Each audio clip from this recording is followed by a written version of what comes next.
Le vrai faux de l'info, Géraldine Vosner, avec les pistes d'économie aujourd'hui de Bernard Accoyer. Le nouveau secrétaire général des Républicains, par ailleurs médecin à la ville, qui regrette qu'on ne lutte pas assez contre la fraude à l'assurance maladie. On laisse des pans entiers, je pense à la fraude, notamment sur les cartes vitales, filer.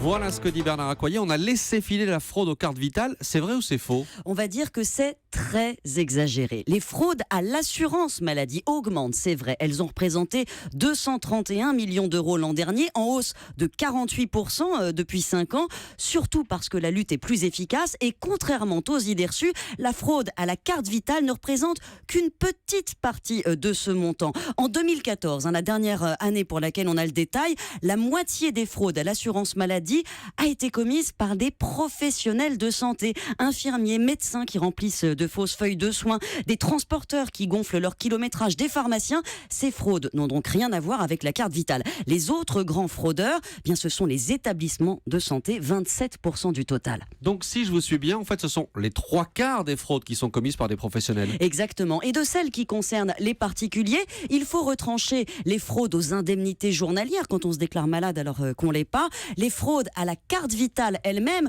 ne représentent qu'environ 2% du total, au maximum 4 millions d'euros. C'est une estimation, car on n'a pas de statistiques, à rapprocher tout de même des quelques 180 milliards de dépenses de l'assurance maladie. Vous dites qu'on n'a pas de statistiques, ça veut dire qu'on ne connaît pas précisément le nombre des fraudes à la carte vitale.